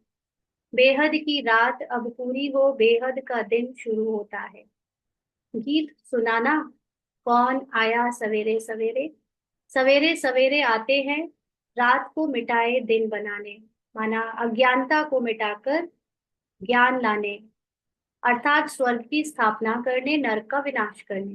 तो ये स्वर्ग और नर्क मेरे अंदर है। मेरे अंदर का बॉडी कॉन्शियस माइंड कॉन्शियस नर्क है, और जो मेरे अंदर सोल कॉन्शियस है वो स्वर्ग है। तो भगवान का ज्ञान हमको वो ही ज्ञान से स्वर्ग की स्थापना करा रहा है। कोई ये समझे कि मैं कलयुग के स्मृति में रहूं, देह भान में रहूं, देह ब्राह्मण रोल प्रभु के रोल के स्मृति में रहूं, और मेरे लिए स्वर्ग आ जाएगा, बाहर स्वर्ग आ जाएगा। नो, आपके अंदर जब तक स्वर्ग नहीं आता, आपके अंदर जब तक नरक का विनाश नहीं होता, आपको फिजिकल स्वर्ग में एंट्री नहीं मिलेगी। क्योंकि फिजिकल स्वर्ग बनता ही आपकी कॉन्शियसनेस से है। जब कॉन्शियसनेस ही नहीं है स्वर्ग वाली, तो फिजिकल वर्ल्ड में आपकी एंट्री कैसे हो जाएगी? क्योंकि फिजिकल वर्ल्ड, आज जो फिजिकल वर्ल्ड हमें दिख रहा है, वो भी हमारे ही कॉन्शियसनेस का ही क्रिएशन है। हम गिरावट की कॉन्शियसनेस जो ड्रामा अनुसार मिली है उसकी क्रिएशन है। यही कॉन्शियसनेस जब ऊपर जाएगी और स्वर्ग तक पहुंचेगी, पूरी तरह सोल कॉन्शियस होगी, तब जाकर वो स्वर्ग में एंट्री मिलेगी। क्योंकि वो दुनिया बनेगी ही तब। तब तक आपको, जैसे ड्राइंग बनाते हैं ना हम लोग, तो जब तक आपको ड्राइंग बनाना नहीं आता अच्छे से, आपको उसके नंबर कैसे मिलेंगे? तो आपको भी जब अपने अंदर का स्वर्ग ड्रॉ करना नहीं आता, तो आपके लिए स्वर्ग आएगा कैसे? ड्राइंग तो ड्रॉअर तो आप ही हो ना, बना तो आप ही रहे हो, पेंटर तो आप ही हो। पेंट नहीं किया तो कैसे आएगी? तो यह भी बुद्धि में रहे तो खुशी हो। इसीलिए जो हम ये बाहर की विनाश विनाश की बातें करते हैं ना, और फिर सोचते हैं कि घर ना बनाए, लोगों को बोले तुम शादी ना करो, तुम ये ना करो, तुम वो ना करो, सब फालतू। अरे उन सब में जाना ही नहीं है। वो तो ड्रामा अनुसार जिसको जो करना है करने दो, और उनका कोई दोष भी नहीं है। घर बनाने तो क्यों, बाबा के घर में भवन नहीं बन रहे? बाबा के घर में एक से एक चीजें नहीं बन रही, क्यों? जब विनाश होना है तो ना बनाए। तो हम कहते हैं बाबा के बच्चों के लिए बन रहे। अरे तो प्लेन बना देते, इतना हाई फाई क्यों बना रहे हो? इतना दिखावा क्यों कर रहे हो? हम दिखावा करें, हम हाई फाई करें, और हम दूसरों को बोले तुम ना करो, तुम्हारा तो विनाश हो जाएगा। ऐसा नहीं है। बाहर वाली दुनिया को टोकना रोकना, उनके प्रति उनको कहना बंद करो, क्योंकि वो सब एग्जिस्ट करते नहीं, वो एक्स्ट्रा लोग हैं। जैसे एक मूवी में हीरो और हीरो के को स्टार जो मेन मेन होते हैं, उनसे ही मूवी का मतलब होता है, बाकी तो एक्स्ट्रा है। एक्स्ट्रा लोगों के जीवन में क्या हो रहा है क्या नहीं हो रहा है, इसमें हमारी बुद्धि नहीं जानी चाहिए। उनको बाबा नहीं पढ़ाता कि तुम पवित्र बनो, उनको नहीं पढ़ाता कि तुम वैरागी बनो, या तुम ब्रह्मचर्य अपनाओ, या तुम सारी धारणाएं करो। हमको करता है, क्यों? क्योंकि हम आधार हैं। हमारे अंदर परिवर्तन होगा, उनके अंदर ऑटोमेटिकली हो जाएगा। मैं जैसे एक एक्सपीरियंस आपको बताऊं, क्योंकि अभी खुद को कैरेक्टर से वैराग आ रहा है, आ गया है, आ रहा है ना। तो हमें कैरेक्टर में कोई बहुत अमीर है, कोई बहुत गरीब है, किसी के पास बहुत अच्छा कुछ है, कोई फर्क ही नहीं पड़ता, ना अपने से ना दूसरों के। तो जब इतना वैराग होता है, तो जब अब किसी के घर जाते हैं या किसी से मिलते हैं, तो अगर उनको भी अपने पद पोजीशन नाम का या कुछ का भी अहंकार होता है, तो जब उनसे मिलते तो उनको उस वक्त अपना खुद का भान नहीं रहता। उन्हें नहीं रहता कि मैं अपने इस चीज पर अहंकार करूं, क्योंकि आपके अंदर बेहद का वैराग है, इसलिए उनके अंदर हद का वैराग आ जाता है। तो बाबा ने यही कहा हुआ है, दुनिया को मत बताओ विनाश विनाश विनाश, दुनिया को नहीं कहो वैराग वैराग लाओ, अरे तुम खुद लाओ, तुमको ब्राह्मण बनाया है। तुम बनो अपने से अंदर से कैरेक्टर के वैरागी, दूसरों को ऑटोमेटिकली आ जाए। लेकिन हम भागते रहते हैं। दूसरों को बदलना आसान है ना, दूसरों को सुनाना आसान है, खुद को बदलना तो बहुत टेढ़ी चीज है। दूसरे बदल जाएंगे, दूसरा बाहर सतयुग लाएगा, मैं उसमें घुस जाऊंगी। दूसरे लोग बना दे, मैं उसमें घुस जाऊंगी। यही मनुष्यों की एक वो रहती है ना, एक वृत्ति, ये कलयुगी वृत्ति है। स्वर्ग दूसरे ले आए, घुस मैं जाऊं उसमें। आपके बनाए बिना नहीं घुस आप उसमें एंट्री कर सकते। आपको बाहर नहीं बनाना है, आपको अपने अंदर बनाना है। तो बाबा कहते हैं, जो नई दुनिया में ऊंच पद पाने वाले हैं वह कभी अपना आसुरी स्वभाव नहीं दिखाएंगे। अंडरलाइन, एक लाइन ऊपर की छूट गई है। आ, सवेरे सवेरे आते हैं रात को मिटाए दिन बनाने, अर्थात स्वर्ग की स्थापना नरक का विनाश कराने। तो बाबा हमारे अंदर नरक, पुरानी कॉन्शियस देवान की कॉन्शियसनेस, कैरेक्टर को विनाश करते हैं और सोल कॉन्शियस को इमर्ज करते हैं। तो ये अगर बुद्धि में रहे तो खुशी रहे। जो नई दुनिया में ऊंच पद पाने वाले हैं वह कभी अपना आसुरी स्वभाव नहीं दिखाएंगे। जिस यज्ञ से इतना ऊंच बनते हैं, उस यज्ञ की बहुत प्यार से सेवा करें। तो यज्ञ क्या है? यज्ञ कोई स्थूल बाउंड्री है क्या? स्थूल दीवारों के अंदर ये एरिया यज्ञ है, इस एरिया के बाहर संसार है, दूसरा माया का संसार है, ऐसा है क्या? यज्ञ है ज्ञान। बाबा के उस वर्ड में क्या है? रुद्र गीता ज्ञान यज्ञ। यज्ञ का मतलब वो ज्वाला, वो ज्ञान की ज्वाला आपके अंदर जब जलती है, तो उससे आपके कैरेक्टर की जो भान आप में थी वो मिटने लगती है। जो इस ज्ञान की यज्ञ में ऊंच बनते हैं, जिनका कैरेक्टर से बहुत ज्यादा न्यारापन है, बहुत ज्यादा डिटैचमेंट है, वो कभी भी कैरेक्टर के आसुरी स्वभाव संस्कार को अपना नहीं कहेंगे कि ये मेरा है, मैं हूं। वो उससे तुरंत डिटैच हो जाएंगे, और क्योंकि वो खुद डिटैच हो गए, तो संसार भी उनका आसुरी स्वभाव संस्कार देख नहीं पाएगा। क्योंकि दूसरे वही देखते हैं जो मेरा माइंड देखता है, क्योंकि सब कुछ मेरे माइंड ने पहले देखा, और वो ही बाहर के रूप में फिजिकल वर्ल्ड में दिखता है। तो जिस यज्ञ से, जिस ज्ञान से आप इतना ऊंचा बन रहे हो, वो उस ज्ञान को अपने अंदर धारण करके बहुत प्यार से सेवा करेंगे। तो प्यार से, एक तो स्थूल सेवा है ही कि हम बाहर लोगों के लिए कुछ कुछ कर रहे हैं, ब्राह्मण्स या नॉन बी के जो ज्ञान में आ रहे हैं उनके लिए, लेकिन असली सेवा है कि अपने अंदर ही अपने सत्य आत्मा को याद करके वो जो भी करेंगे कैरेक्टर में, उसमें आत्मा का प्यार होगा, उसमें स्वार्थ का प्यार, उसमें कैरेक्टर का प्यार, या उसमें कोई भी ऊपर से विशेषता या गुण का प्यार नहीं, उसमें सत्य आत्मा का प्यार होगा। ऐसी सेवा करेंगे। तो ऐसे यज्ञ में तो हड्डियां भी दे देनी चाहिए। हड्डियां मतलब इस शरीर में सबसे ज्यादा जो चिपका हुआ होता है मांस से, वो क्या है? हड्डी। तो हमारे भी कैरेक्टर में कोई चीज, कोई संस्कार, कोई संकल्प, कितना भी हमको मैं लगे, मेरा लगे, वो भी ज्ञान में स्वाहा कर देना चाहिए। अपने को देखना चाहिए, इस चलन से हम ऊंच पद कैसे पाएंगे। बेसमझ छोटे बच्चे तो नहीं है ना, अगर हम ऐसी चलन चलते रहेंगे, अपने भी कैरेक्टर को देखें, दूसरों को भी कैरेक्टर को देखें, क्योंकि जनरली कैरेक्टर में लोग गंदगी क्यों करते हैं? अहंकार दिखाते हैं, ईर्ष्या करते हैं, लड़ाई करते हैं, उल्टा सीधा बोलते हैं, क्यों? कौन? बाबा के बच्चे। बाहर वाले क्यों करते हैं उसका तो आंसर सबको पता है, लेकिन बाबा के बच्चे क्यों करते हैं? क्योंकि उनको अपने ब्राह्मण कैरेक्टर का भी, ब्राह्मण में जो रोल मिला है, जो विशेषता मिली है, जो सेवा मिली है, उसका अहंकार आ जाता है, कैरेक्टर कॉन्शियस आ जाता है। तो अगर ऐसे उस कॉन्शियसनेस को मैं और मेरा करेंगे तो फिर ऊंच पद कैसे पाएंगे?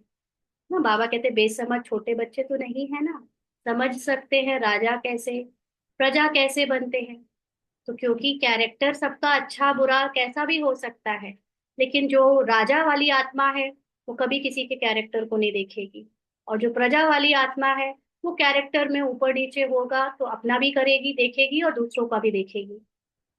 तो बाबा ने रथ भी अनुभवी लिया है, जो राजाओं आदि को अच्छी रीति जानते हैं।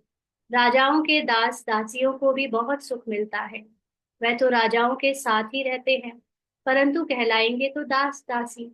सुख तो है ना, आखिर जो अच्छे घरों में सर्वेंट भी होते हैं, दास दासी भी होते हैं, उनको भी बाकी लोगों से बेटर गाड़ी, बेटर बंगला, बंगला में रहने का, उसी बंगले में रहने को मिल जाता है, उसी बंगले में खाने पीने को भी मिल जाता है, बट है तो दास दासी ना।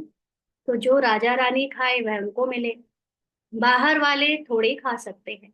दासियों में भी नंबरवार होती हैं, कोई श्रृंगार करने वाली, कोई बच्चों को संभालने वाली, कोई झाड़ू आदि लगाने वाली। यहाँ के राजाओं को इतने दास दासियां हैं, तो वहां कितने ढेर होंगे।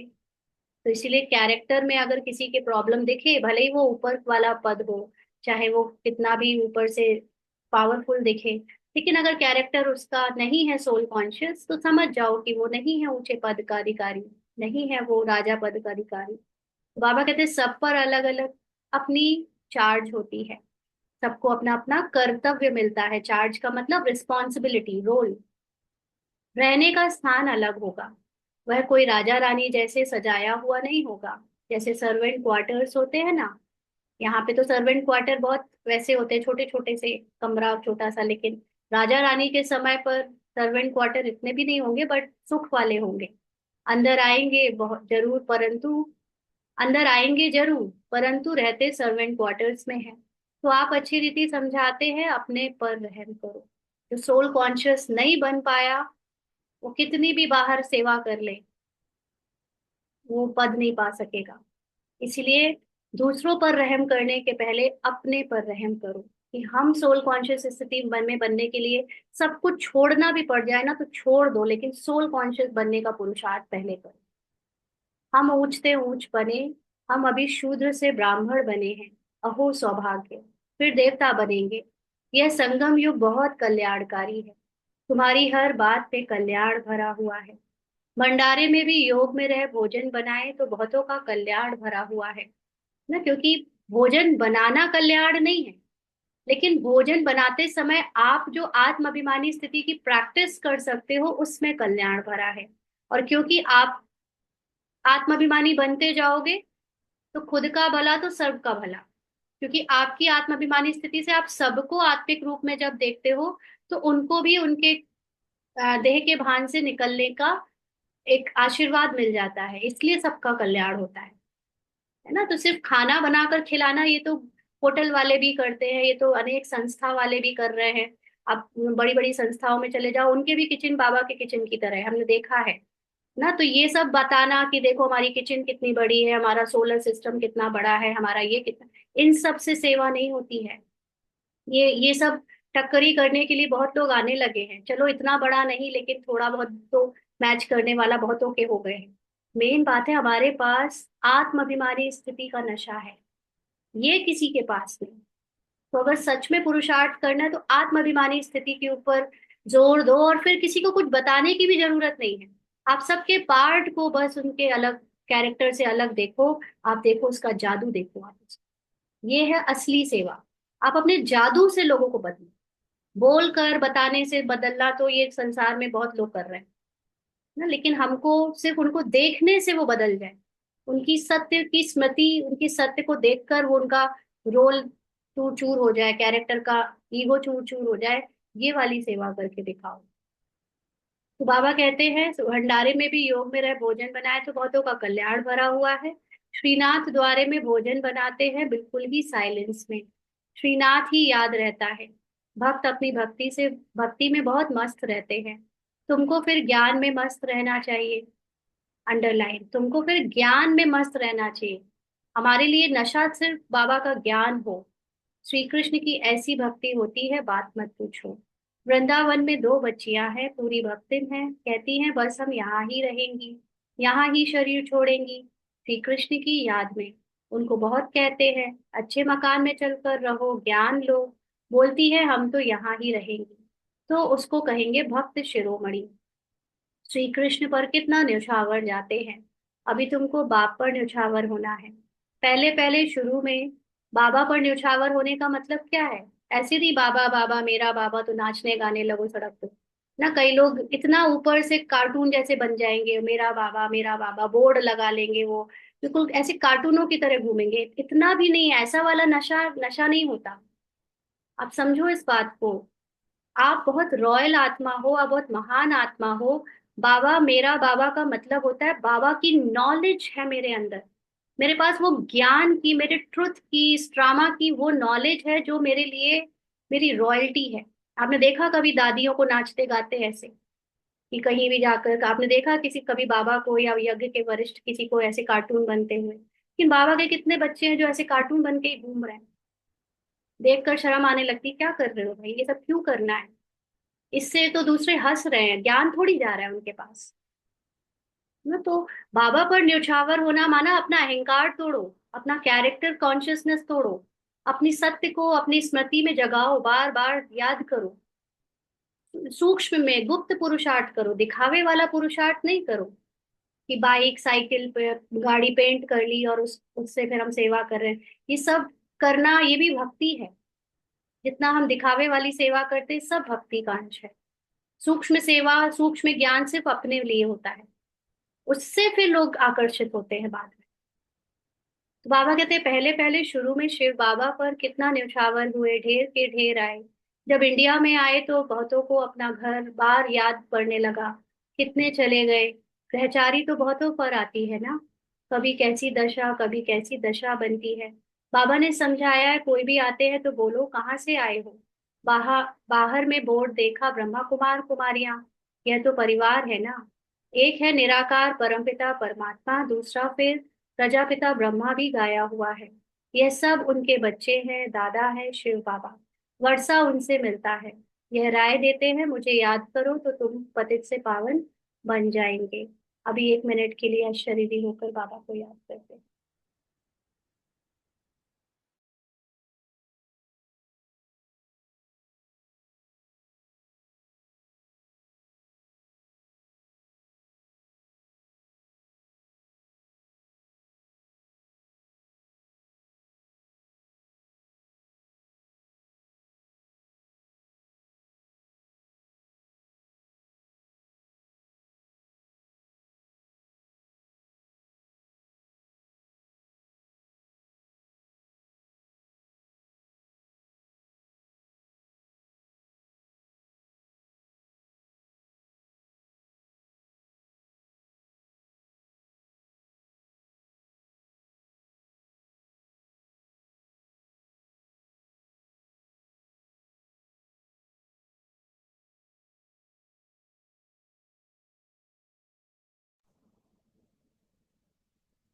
आगे बाबा कहते, कल्प पहले भी ऐसी राय दी थी इस बात की कि मुझे याद करो तो तुम पतित माना बॉडी कॉन्शियस से सोल कॉन्शियस बन जाओगे। कितनी ऊंची पढ़ाई है, यह भी तुम्हारी बुद्धि में है। हम बाप से वर्षा ले रहे हैं। तुम बच्चे मनुष्य से देवता बनने की पढ़ाई पढ़ रहे हो।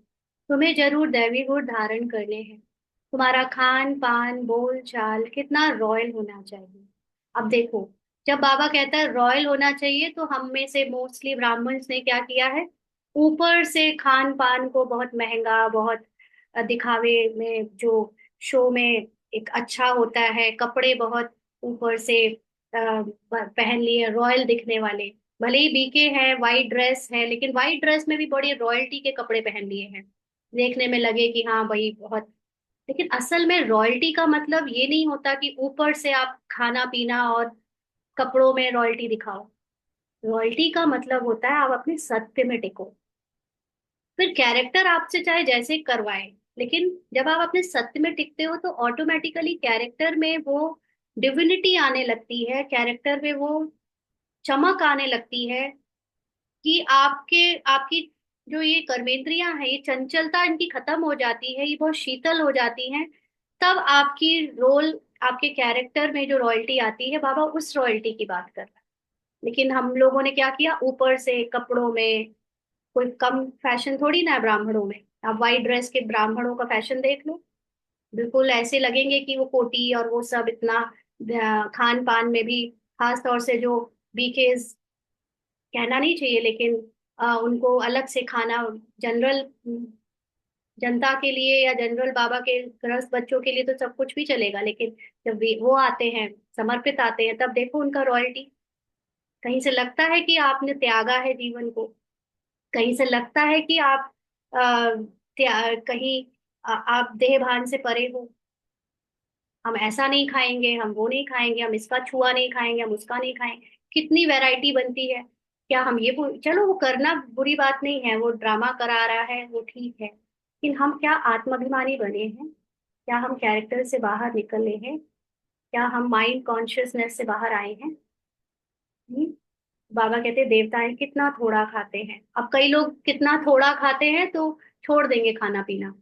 कई लोग ऐसे हैं, ऊपर से किसी का कुछ बता दो ना, कोई ये खाता था कोई ये नहीं खाता था, ऊपर से तुरंत छोड़ देंगे कि अब वो देवता तो थोड़ा खाते थे तो कोई क्लास लेगा, वो इतना सा खाते थे, आपको भी इंटरमिटेंट फास्टिंग करनी चाहिए, आपको भी इतना कम खाना चाहिए। अरे भैया, देवता सोल कॉन्शियस थे और कैरेक्टर में, रोल में, ड्रामा उनसे जो खिलवाता था वो खाते थे। ना देवता खुद चूज कर सकते थे, ना हम चूज करते हैं कि कितना खाना है और कितना नहीं खाना है। हमारा पुरुषार्थ कितना खाना है, क्या पहनना है, कहाँ घूमना है, किससे क्या करना है, ये इसका नहीं होना चाहिए।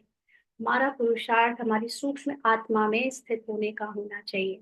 आत्मा सतो प्रधान है, सतो प्रधान स्थिति में हम स्थित रहे, बाप समान स्थिति में स्थित रहे, हमारा पुरुषार्थ इसका होना चाहिए ना। अब कोई कहे कि देवता बहुत थोड़ा खाते थे तो भाई हम नहीं खाएंगे, तो कई उन्होंने छोड़ दिया। अब वो पेट में गुड़ गुड़ गुड़ गुड़ गुड़ चूहे दौड़ रहे हैं। अब ना तो योग में मन लगे, ना वो अ, ना खाना खाना है, ना यहाँ के रहे ना वहां के रहे। ये सब नहीं करो। लग, दो रोटी की भूख दो रोटी खाओ, चार की भूख है चार खाओ, छह की भूख है छह खाओ। लेकिन आप पहले देवता तो बन जाओ, आप पहले सोल कॉन्शियस तो बन जाओ। भूख कैरेक्टर की चीज है, आत्मा को भूख नहीं लगती है। खाता शरीर का, शरीर को मन खिलवाता है अपने ही कर्मेंद्रियों से, ये फिक्स्ड है। ड्रामा में नूंद है कौन कितना खाएगा, कब खाएगा, कैसा खाएगा, लेकिन मैं इससे परे आत्मा में स्थित हो जाऊं। मैं आत्मा साक्षी होकर उस पार्ट को, कैरेक्टर को देखूं, उसमें बुद्धि ना लगे ये क्यों खा रहे हैं, कितना खा रहे हैं, कैसे खा रहे हैं, क्या बनाऊं क्या नहीं बनाऊं। आप सोल कॉन्शियस रहो, अपने आप जो बनना होगा बन जाएगा। अपने आप मतलब कोई और नहीं बनाएगा, बनाएगा आप, बनाओगे आप ही, लेकिन आपको पता ही नहीं चलेगा आपने क्या बना लिया, कब बना लिया, कब खा लिया। आपको होश ही नहीं रहेगा आपके कैरेक्टर का। बाबा कहते हैं उनसे कोई लालच थोड़ी, उनमें कोई लालच थोड़ी रहती है, देवताओं को कोई आसक्ति नहीं रहती, वो जो भी खाते हैं वो आसक्ति रहित होकर खाते, और वो खुद खाते हैं ऐसा उनको अनुभव भी नहीं होता। ये आत्मा में स्थित है, शरीर क्या कर रहा है उनको इससे मतलब नहीं होता। 36 प्रकार के भोजन बनते हैं, खाते कितना थोड़ा है। खान पान की लालच रखना। क्यों बाबा ने कहा थोड़ा खाते हैं जबकि 36 प्रकार के व्यंजन रहते हैं? क्योंकि खाने का उन्हें भान ही नहीं आता। अभी हम लोग खाते हैं तो क्या कहते हैं, बहुत खा लिया, पेट देखो कितना भर गया, चलते नहीं बन रहा, या कम खाया तो बहुत गुड़गुड़ हो रही है, पेट में वैक्यूम हो गया है, गैस बन रही है दुनिया भर का। वो लोग खाते भी हैं तो उन्हें भान ही नहीं होता कि उन्होंने खाया, इसलिए कहते हैं थोड़ा खाए। भान ही नहीं है उस चीज का, हल्कापन है। और हम लोग खाते हैं तो पता भी चलता है, और उसके बाद फिर बहुत कुछ होता है। तो बाबा कहते दैवी गुण धारण करने हैं तो खान पान बड़ा शुद्ध और साधारण होना चाहिए। तो शुद्ध का मतलब सिर्फ सात्विक नहीं, वो तो है ही, लेकिन आपकी स्थिति में वो खान पान के प्रति आसक्ति ना हो, ये शुद्धता। कैरेक्टर खा रहा है, कैरेक्टर का मन, अगर मन को अच्छा लग भी रहा है, कि बहुत अच्छा बना है, बहुत अच्छा। तो ये कैरेक्टर के मन को लग रहा है। मैं आत्मा, मुझे ना मीठा महसूस होता है, ना मुझे नमकीन महसूस होता है, ना मुझे खाने की कोई भी टेस्ट हो या कोई सुगंध या कोई भूख की कोई पर्टिकुलर तत्व की भासना आती है। नो, मैं आत्मा इससे परे हूँ। हाँ, माइंड को हो रहा है, मैं माइंड को देख रही हूँ। माइंड को बहुत अच्छा लग रहा है आज खाना, माइंड को आज भूख लग रही है, माइंड को भी। तो मैं माइंड को भी साक्षी होकर देख रही हूँ। क्योंकि भूख लगना ये किसको फील होता है? माइंड को होता है। जब बच्चे, जब किसी के पास माइंड नहीं होता तो वो खाए ना खाए उसे पता ही नहीं चलता ना। इसलिए और साधारण होना चाहिए। परंतु माया ऐसी है जो एकदम पत्थर बुद्धि बना देती है, जो फिर पद भी ऐसा मिलेगा। बाप कहते हैं अपना कल्याण करने के लिए दैवी गुण धारण करो। अच्छी रीति पढ़ेंगे पढ़ाएंगे तो तुमको ही इजाफा मिलेगा। बाप नहीं देते हैं। अब हमने देखा कई बार जब हम भी थोड़ा कैरेक्टर कॉन्शियस थे, तो हमने छोड़ के देखा खाना। हमने सोचा कि चलो हम नहीं ये चीजें लेंगे, हम नहीं मांगेंगे, लेकिन बुद्धि तो वहीं लगी रहती थी। बुद्धि तो उसी को सोचती रहती थी। सोल कॉन्शियस होने के लिए बुद्धि आत्मा परमात्मा में जा ही नहीं पाती थी, है ना। तो इसलिए आप खाओ पियो चाहे सब अच्छे से करो ऊपर से, लेकिन बुद्धि को बस बाबा में रखो। बुद्धि से कहीं और मत जाओ। तो इस मन को अगर आप बाहर से संतुष्ट रखो, तो ये मन में मन मनाभव होना आसान हो जाता है, लेकिन वो भी हद में। हम बस बाहर ही बाहर संतुष्ट में रख रहे हैं, आप मन मनाभव नहीं, ऐसा भी नहीं होना चाहिए। तो बाप नहीं देते हैं, तुम अपने पुरुषार्थ से पाते हो। अंडरलाइन, बाप नहीं देते हैं। बाबा कोई आपको पोजीशन नहीं देगा। आप जितना सोल कॉन्शियस बनोगे उतना पाओगे। अपने को देखना चाहिए कहाँ तक हम सर्विस करते हैं, हम क्या बनेंगे। तो सर्विस करना मतलब बाहर नहीं, अपनी सूक्ष्म स्थिति से अपने हाईएस्ट कॉन्शियसनेस तक पहुंचने की सेवा। उसी से हम कुछ बनेंगे। बाहर बनने की शौक और चिंता भी कैरेक्टर को रहती है, कैरेक्टर के माइंड को रहती है। आत्मा को तो ना तो कुछ बनना है, ना कहीं पहुंचना है, ना कुछ लेना है, ना देना है। आत्मा तो आत्मा है, अपने सत्य में साइलेंस में स्थित है। इस समय शरीर छूट जाए तो क्या मिलेगा? बाबा से कोई पूछे तो बाबा झट बता दें कि इस एक्टिविटी से समझा जाता है ये फलाना पद पाएंगे। पुरुषार्थ ही नहीं करते तो कल्पांतर के लिए अपने को घाटा डालते हैं। अच्छी सर्विस करने वाले जरूर अच्छा पद पाएंगे। तो सेवा सिर्फ ये नहीं भाषण और भागने वाली नहीं, लेकिन जो अपने हाईएस्ट कॉन्शियसनेस की सेवा करेगा वो पद पाएगा। अंदर में मालूम रहता है यह दास दासी जाकर बनेंगे, बाहर से कह नहीं सकते। स्कूल में भी स्टूडेंट समझते हैं हम सीनियर बनेंगे या जूनियर। यहाँ भी ऐसे है, सीनियर जो होंगे वह राजा रानी बनेंगे, जूनियर कम पद पाएंगे। तो अभी ब्राह्मण में सीनियर और जूनियर कैसे डिफाइंड है? जो ज्ञान में पहले आ चुके हैं, जो पूरा जिनकी सेवाओं में जिनको बड़ा एरिया मिला है, वो सीनियर है।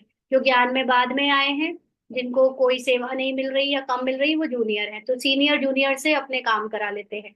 लेकिन असल में सीनियर और जूनियर ज्ञान की पराकाष्ठा से डिफाइंड होता है। जो ज्ञान की पराकाष्ठा तक पहुंचा है, जो सोल कॉन्शियसनेस तक पहुंचा है, वो सीनियर है। और जो अभी देहभान में ही फंसे हैं, भले ही वो बाहरी कितनों की भी भाषण की स्थूल की सेवा कर रहे हो, लेकिन वो जूनियर है। वो कम पद पाएंगे, माना वो कम सोल कॉन्शियसनेस हो पाएंगे। साहूकारों में भी सीनियर और जूनियर होंगे, दास दासियों में भी सीनियर और जूनियर होंगे। सीनियर वालों का दर्जा ऊंच होता है। झाड़ू लगाने वाली दासी को कभी अंदर महल में आने का हुक्म नहीं रहता। इन सब बातों को तुम बच्चे अच्छी रीति समझ सकते हो। इसका मतलब क्या है? ये तो स्थूल में हो गया, झाड़ू लगाने वाली और महल। लेकिन जो यहाँ पर बहुत देहभान में कैरेक्टर कॉन्शियस है, वो सोल कॉन्शियसनेस के महल तक पहुंच नहीं सकता। जितना आप देह भान में डूबे हो, जितना कैरेक्टर में डूबे हो, आप सोल कॉन्शियस की स्थिति को टच नहीं कर सकते। इसलिए पहले देवभान को त्यागो, तब आपकी सोल कॉन्शियस स्थिति बनती है। तो बाबा कहते हैं इन सब बातों को तुम अच्छी रीति समझ सकते हो, पिछाड़ी में और भी समझते जाए। अब वो समय आ चुका है जब हम स्थूल से सूक्ष्म में पहुंच गए हैं, पिछाड़ी का समय शुरू हो चुका है ना। अब उस बात को असल में क्या यथार्थ है, उसका मीनिंग वो समझते जा रहे हैं। ऊंच बनाने वालों का फिर रिगार्ड भी रखना होता है। देखो कुमार का है, वह सीनियर है, माना वो ज्ञान में बहुत आगे है, तो रिगार्ड रखना चाहिए। ऐसे नहीं कि वो क्योंकि हेड है इसलिए उनका रिगार्ड करो, लेकिन वो ज्ञान में बहुत आगे है, वो अवस्था में बहुत आगे है, इसलिए रिगार्ड रखना चाहिए। बाप बच्चों का ध्यान खिंचवाते हैं। जो बच्चे महारथी हैं उनका रिगार्ड रखो, रिगार्ड नहीं रखते तो अपने ऊपर पाप का बोझा चढ़ाते हैं। यह सब बातें बाप ध्यान में देते हैं। बड़ी खबरदारी चाहिए। तो रिगार्ड नहीं देते, अपने ऊपर पाप का बोझा चढ़ाते हैं, इसका क्या मतलब है? क्या हम भक्ति कर रहे हैं जो भक्ति वाले पाप और पुण्य की चिंता करें? नो। यहाँ पाप का मतलब होता है बॉडी कॉन्शियसनेस, और पुण्य का मतलब होता है सोल कॉन्शियसनेस। अगर आप एक महारथी माना, जो सोल कॉन्शियस स्थिति वाले आत्माएं हैं, जो ज्ञान की पराकाष्ठा वाली आत्माएं हैं, उनका रिगार्ड नहीं करते। रिगार्ड का मतलब ये नहीं कि आप उनको सौगातें दो, उनके ऊपर पगड़ी लगाओ, उनको माला पहनाओ। ये वाला रिगार्ड सोल कॉन्शियस वालों को बिल्कुल पसंद नहीं आता। ये देह भान का कैरेक्टर वाली ये दिखावा उनको बिल्कुल पसंद नहीं आता। रिगार्ड का मतलब है आप उनकी नॉलेज को रिगार्ड दो। उनके अंदर से जो नॉलेज सेवा में यूज हो रही है, जो उस नॉलेज को रिगार्ड नहीं देता, उसके ऊपर पाप का बोझा चढ़ता है, माना उसके ऊपर देहभान और कैरेक्टर का भान और ही ज्यादा आता जाता है। तो जो जितनी ज्यादा महारथी की नॉलेज को रिगार्ड देगा, माना उसकी कॉन्शियसनेस को, उसकी ज्ञान को रिगार्ड देगा, वो उतना हेल्प करेगा उसे उसकी सोल कॉन्शियस स्थिति तक पहुंचाने का। इसलिए बड़ी खबरदारी चाहिए। नंबर वार किसका रिगार्ड कैसे रखना चाहिए, बाबा तो हर एक को जानते हैं ना। किसी को कहें तो ट्रेटर बनने में देरी ना करें। अगर किसी को कह दो कि आप थोड़ा सा ये आप ये है वैसा है, तो तुरंत वो ट्रेटर बन जाए, माना बाबा के घर में रहते हुए ही उल्टा उल्टा करने लग पड़े। फिर कुमारी माताओं आदि पर भी बंधन आ जाते हैं, सितम सहन करने पड़ते हैं। बहुत करके माताएं भी लिखती हैं, बाबा हमको ये बहुत तंग करते हैं, हम क्या करें? अरे तुम कोई जानवर थोड़े ही हो जो जबरदस्ती करेंगे। सबसे पहली बात है, बाबा हमारे अंदर कॉन्फिडेंस बिल्डअप करता है। ये तुम स्त्री का जो कमजोरी का भान है, जो माता का भान है, जो किसी की पत्नी होने का भान है, इससे निकलो बाहर। तुम्हें कोई बांध सकता है जंजीर में कि तुम्हारे ऊपर कोई जबरदस्ती करेगा? आत्मा की स्थिति में स्थित हो जाओ, तुम्हारे सारे बंधन टूट जाएंगे। तो अंदर में दिल है तब पूछती हो। यानी अगर कोई पूछ रहा है बाबा क्या करे, माना आपके अंदर अभी उस कैरेक्टर से, पति के कैरेक्टर से, घर वालों के लोगों से, कैरेक्टरों से मोह है, आपकी खुद की दिल है अभी उनसे बंधे रहने की, उनसे जुड़े रहने की, तब तो पूछ रही हो। नहीं तो आत्मा तो जानती है उसे क्या करना है। फिर कोई आपको बांध नहीं सकता, अपने पास रख नहीं सकता, जबरदस्ती अपने मन की करा नहीं सकता अगर आप ना चाहो तो। ना तो बाबा कहते इसमें तो पूछने की भी बात नहीं। आत्मा अपना मित्र है, अपना ही शत्रु है, जो चाहे सो करो। पूछना माना दिल है। मुख्य बात है याद की। याद से ही तुम पावन बनते हो। ये लक्ष्मी नारायण नंबर वन पावन है ना। मम्मा कितनी सर्विस करती थी, ऐसे तो कोई कह ना सके हम मम्मा से भी होशियार हैं। अब मम्मा सर्विस कोई जा जा के प्रदर्शनी समझाने वाली थोड़ी करती। मम्मा सोल कॉन्शियसनेस में टिकने की सर्विस करती, मूल अवस्था में टिकती थी वो। और इसलिए बाप मम्मा से सेवा हो सबसे ज्यादा हुई। और क्योंकि मम्मा से ज्यादा होशियार है कोई, ये क्यों नहीं कह सकता? क्योंकि मम्मा ने ज्ञान की पराकाष्ठा को टच कर लिया था। अब पराकाष्ठा के ऊपर तो कुछ नहीं होता ना।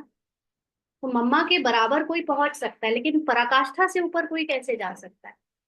तो जो ज्ञान की पराकाष्ठा तक पहुंचा है वो अपनी सोल कॉन्शियस स्थिति तक भी पूरा पहुंच जाएगा। तो मम्मा ज्ञान से सबसे तीखी थी। योग की कमी बहुतों में है, अंडरलाइन। योग माना सोल कॉन्शियसनेस, ये बहुतों में कमी है इसकी।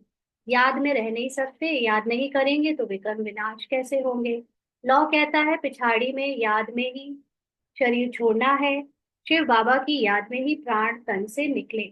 शिव बाबा की याद माना कि मैं आत्मा ये देह नहीं हूं, मैं नहीं मर रही हूँ।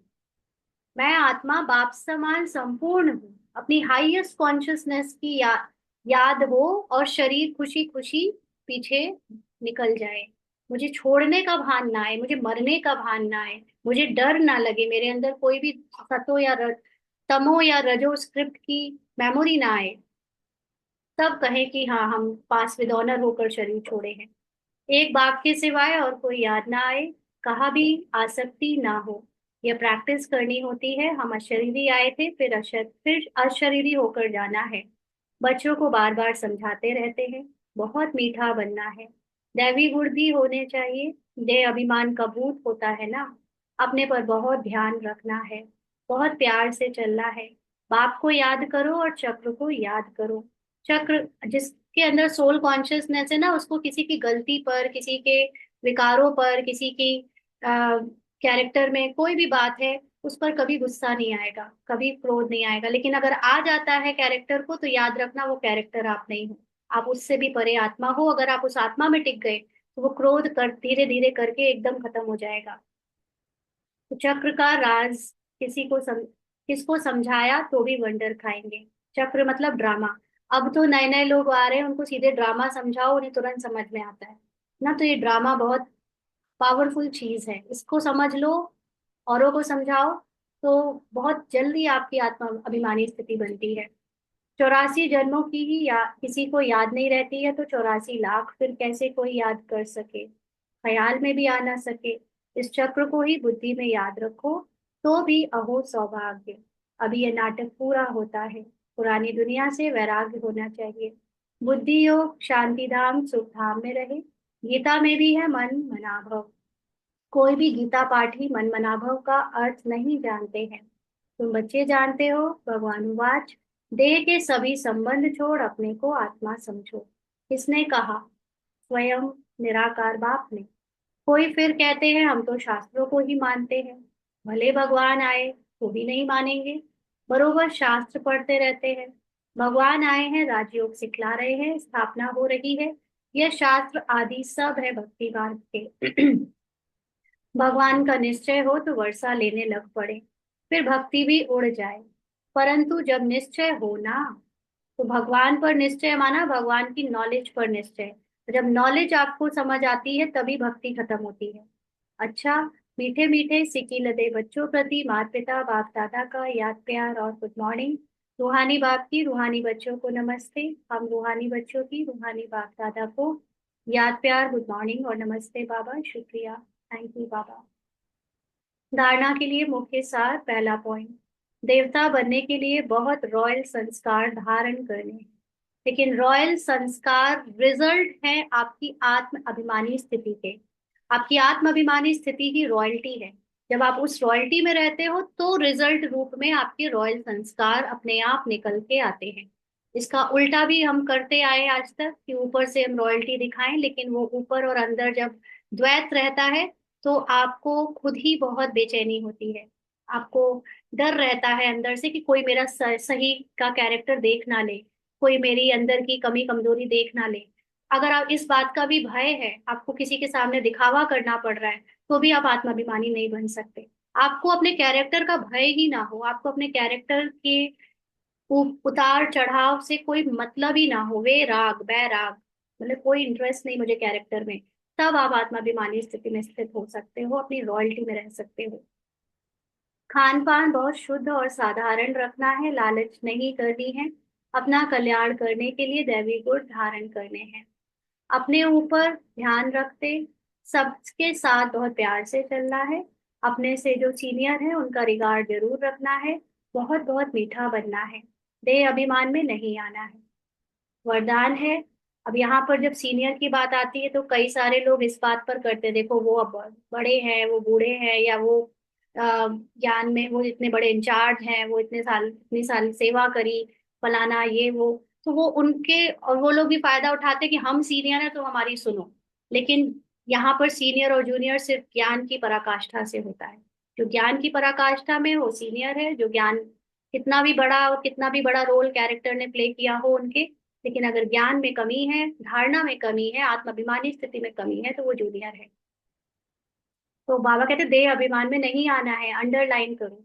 कई सारे बाबा के बच्चे इस बात से बहुत ज्यादा सफरिंग कर रहे हैं कि उनके ज्ञान, उनके पहले जो ज्ञान में आ चुके सीनियर हैं, शरीर से जो सीनियर हैं, पोजीशन से और सेवा से जो सीनियर हैं, वो सब उनको मना करते हैं, डराते हैं, कहते हैं ये करो ये नहीं करो, ये श्रीमत कहती है बाबा की कि तुम सीनियर की बात मानो। वो ऐसे भड़काते हैं, डराते हैं। लेकिन एक्चुअली जो आत्माभिमानी है वो कभी नहीं डरेगा। वो जानता है कि ये कैरेक्टर में सीनियर है, ये कैरेक्टर में इनका पद बड़ा है, कैरेक्टर में उम्र ज्यादा है, कैरेक्टर में ज्ञान में पहले आए। ड्रामा में इनको नूंद थी कि इनको ज्यादा सेवा कराई जाए, बट असल में जो आत्म अभिमानी है वो सीनियर होता है, वो पावरफुल होता है।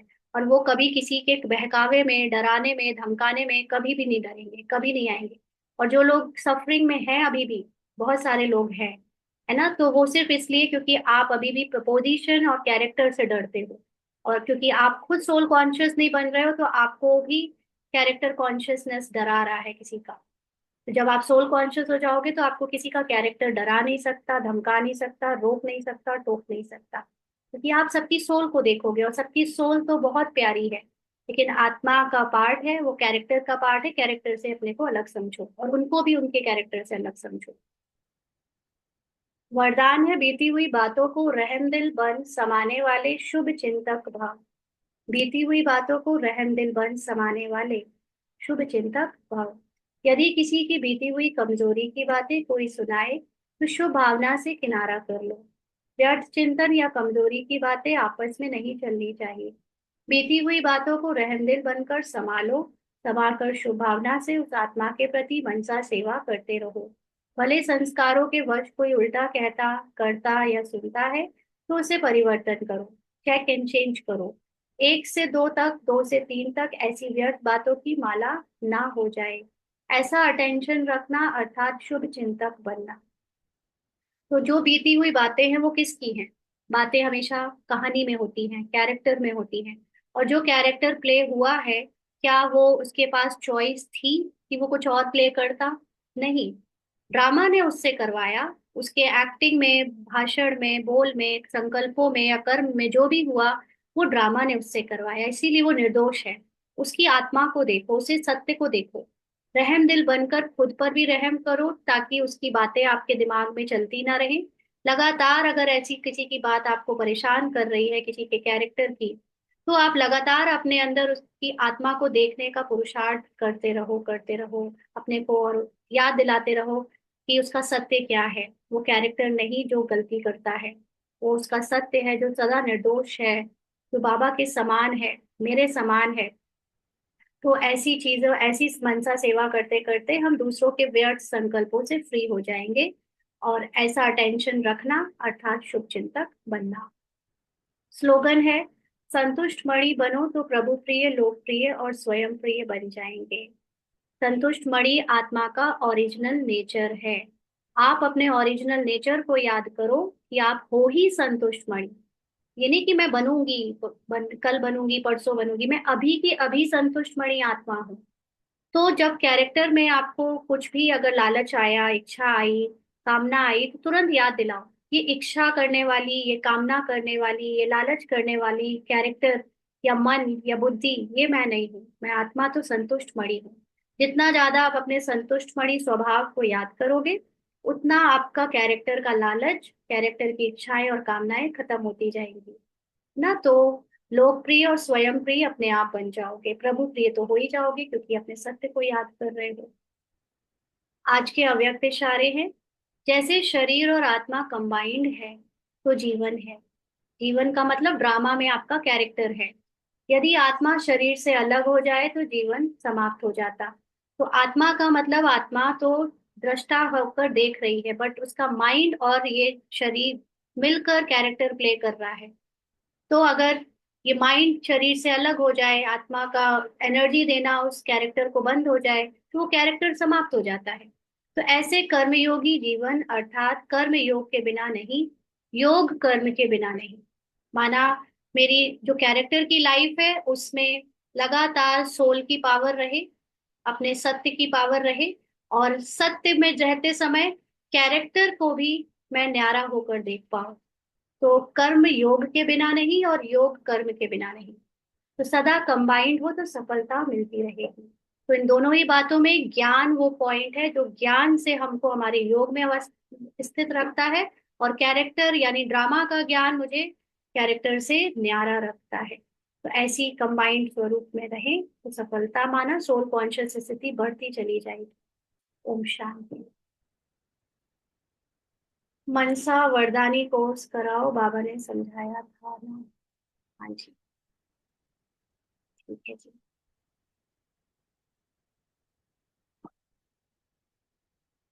जी, रेणु सिस्टर पॉइंट सुनाएंगे और कोई? दीदी, पूछना था, क्वेरी थी, एक थोड़ा डाउट था। आप बताओ कि ये मन और बुद्धि चेतन है, जड़ है?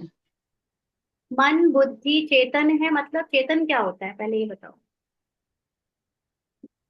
चैतन्यता, जैसे आत्मा चेतन है ना, चैतन्यता है उसमें। तो चैतन्यता का मतलब क्या होता है, वही तो पूछ रही हूँ। चैतन्यता मतलब कि वो पावर देती है ना। जड़ इस जिसमें कोई चीज है ही नहीं, भान ही नहीं है ना किसी चीज राइट। का जिससे उसमें। समझने मतलब सोचने जड़ की में शक्ति कोई। होती है उसको चेतनता कहते हैं, हाँ। है ना। तो मन बुद्धि समझना और सोचना ही तो है। तो आत्मा में समझने और सोचने की शक्ति है, यानी मन बुद्धि है, इसलिए आत्मा है। लेकिन आत्मा का जो ओरिजिनल स्वरूप है या ओरिजिनल जो अस्तित्व है, वो मन बुद्धि संस्कार को अपने अंदर धारण तो करती है, बट वो उसके बिना भी है। आत्मा होना मतलब मैं हूं, द कॉन्शियसनेस, वो मन बुद्धि संस्कार के साथ है। और अगर मन बुद्धि संस्कार नहीं भी है तो भी आत्मा है, आत्मा तो है ही। नहीं, आत्मा तो ठीक है, बट अगर मन आत्मा से निकली है, बुद्धि आत्मा से निकली है, तो जब आत्मा चेतन है, कॉन्शियसनेस में है, तो वो भी तो उसका पार्ट है, तो वो भी तो होनी चाहिए सेम उसमें। तो मन बुद्धि संस्कार है ना आत्मा में, उसमें भी चेतनता है। मतलब चेतनता क्या है, अब आप, एक बिजली है, एक इलेक्ट्रिसिटी कॉमन चीज है। अब वो कॉमन चीज से कितनी सारी चीजें जलती हैं, कितने सारे उसके यूज होते हैं। तो वो जो जितनी चीजें यूज होती है वो मन बुद्धि संस्कार है। और इलेक्ट्रिसिटी ओके। इलेक्ट्रिसिटी है। हाँ, दैट्स इट ठीक है। एक्चुअली। हाँ जी। हाँ सोम जी। शांति दीदी। हाँ, कल की मुरली से एक पॉइंट मेरे पूछनी थी। जो आत्मा, बाबा ने बताया आत्मा ही गंदी होती है, आत्मा ही अच्छी होती है। हाँ, आत्मा का तो वो माइंड, तो माइंड, बाबा यस, आत्मा हाँ के वही, माइंड हाँ। के लिए आत्मा वर्ड यूज करता है। Okay okay. हाँ हाँ, यही मुझे। और आपका एक्सप्लेनेशन तो बाबा इतना अच्छा समझा रहे हैं, मैं क्या बताऊं। बहुत अरे अच्छा एकदम, ये आपका रियली। नहीं है, बाबा का ही हाँ, बाबा एक्सप्लेनेशन का है। ही, हाँ वही बाबा का ही, इतना बाबा इतना अच्छा से एक्सप्लेनेशन करवा रहे हैं ना। बहुत क्लियर हो रही है एकदम, बहुत क्लियर हो रही है। Thank you Baba, thank you, आपको भी निमित्त बनाया है। बहुत अच्छा, थैंक यू। दीपक भाई। ओम शांति दीदी। दीदी, अभी जैसे बाबा ने बताया कि आत्मा के बारे में, तो एक छोटी सी बात मतलब समझ में आई कि जो समझ को भी समझ रहा है ना दीदी, और जो न समझने को भी समझ रहा है ना, वो मैं आत्मा हूँ। क्योंकि आत्मा कुछ सोचती समझती नहीं है, आत्मा बस है। उसका माइंड सोचता समझता है, इसलिए पुरुषार्थ माइंड कर रहा है। माइंड में मन और बुद्धि दोनों आ जाते हैं। ठीक है। गरिमा सिस्टर। ओम शांति दीदी। आ, बाबा इतना अच्छा समझाते हैं, और बाबा जब हम योग में बैठने का टाइम नहीं, इतना टाइम तो मिलता है, पर बैठने का क्या है कि ड्रामा नहीं होगा बैठने का, तो उतना बैठ नहीं पाती है। बट कर्म योग में ये अंतर्मुखी ही रह के कर्म करती है। तो बाबा ने इसको 2 दिन पहले ये दिखाया था कि मैं थोड़ा सा क्लियर भी करना चाहती हूँ, ये थोड़ा सा बताना, इसको पॉइंट बताना। कि 2 दिन पहले मन जब सोने लगा था, इतना ये अटेंशन देती थी अपने मन पे, बहुत ज्यादा, मैं अपने मन पे बहुत अटेंशन देती हूँ। और जब सोने लगा था ये मन, तो उसको वो साक्षी होके देख रही थी कि जब आंखें खुली थी, मन सोया नहीं था, तब पूरी दुनिया थी, सब कुछ था।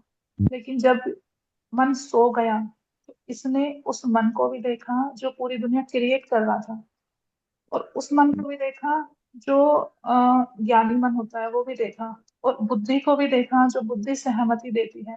तो उस टाइम पे वो मन, दोनों मन और बुद्धि तीनों एकदम शांत होके पड़े थे। कोई दुनिया नहीं थी, कोई मैं मेरापन नहीं था, कोई इसका रिश्तेदार नहीं था, जबकि सब कुछ देख रही थी, ये सब कुछ। ना ही रात था, ना ही दिन था, ना ही टाइम था, कुछ भी नहीं था, ये अपने पूरे स्वरूप में थी। हाँ जी। तो इतना लगा कि कुछ भी नहीं था, और जब फिर सुबह को आंखें खुली तो सब कुछ एकदम, आंखें खुलने के बाद पूरी दुनिया आ गई। तो ऐसा लगा कि हाँ, सच में ये सपना ही है, और ये मन ही क्रिएट करता है। उस टाइम पे बहुत क्लियर हो गया था ये चीजें। तो अब इस चीज को कि जैसे मिरर होता है ना, तो मिरर पे जब धूल जम जाती है, तो वो धीरे धीरे धीरे धीरे साफ होती है, एकदम क्लियर नहीं होता है। कुछ चीज बाबा ने दिखाई, तो उसे क्लियर करने के लिए यही प्रैक्टिस मुझे करनी है। आपको कुछ नहीं करना है, सब कुछ अपने आप हो जाएगा। आईना आप साफ होता है तो आपको तो सिर्फ दिक्कत है। अटेंशन रखना है कि आपका मन, आपकी बुद्धि, आपके संस्कार, जिसको आप मेरा मेरा मेरा कहते हो, बस उसको वो मैं और मेरा ना रहे। और आप अपने वो जो सत्य जिसको आपने अभी अनुभव किया, without this world, without any mind, without any body, वो सत्य को आपको टिकना है, उस सत्य को बार बार स्मृति में लाना है, बस ये करना है। और अब जब ये मिरर में भी खड़ी होती है ना, मिरर में चेहरा जानबूझ के देखती है, पहले तो देखती नहीं थी, तो अभी देखती है तो उसको लगता है कि ये कोई और खड़ा है, उसको लगता है नहीं कि ये मैं हूँ। Right. Thank you Baba, thank you दीदी। ये नीलम सिस्टर। दीदी क्या आत्मा मन से बात करती है? ये आत्मा मन से बात नहीं करती है, मन के संकल्प ही एक दूसरे से बात करते हैं। आत्मा कोई बात करने वाली चीज थोड़ी है। आत्मा तो आत्मा सिर्फ तो देखने वाली कॉन्शियसनेस है, उसके अंदर जो संकल्प आ रहे हैं वही एक ज्ञानी संकल्प दूसरे अज्ञानी संकल्प से बात कर रहा है। देह भान का और ज्ञानी भान का आपस में युद्ध चल रहा है। वो ये देख रही है, बाकी वो कुछ नहीं कर रही। आत्मा कोई बात नहीं करती, आत्मा सिर्फ देखती है। ठीक है। Om Shanti. Thank you sister. दीदी आज बाबा ने जो कहा ना कि योग कर्म के बिना नहीं और कर्म योग के बिना नहीं, ये थोड़ा सा एक्सप्लेन कर देंगे दीदी प्लीज? कर्म योगी जीवन का मतलब है कर्म योग के बिना नहीं। माना जब कैरेक्टर आपका प्ले हो रहा है, उस समय आप योग में होने चाहिए। योग का मतलब है आप डिटैच्ड ऑब्जर्वर की सीट पर सेट होने चाहिए, कि कर्म जो हो रहा है वो करने वाले आप नहीं। वो कर्म को शक्ति देना या देखने वाली आत्मा जो दृष्टा है, जो के किसी भी चीज से प्रभावित नहीं होती, वो आप कॉन्शियसनेस आत्मा हो। ऐसे कर्म होने चाहिए अब आपके द्वारा।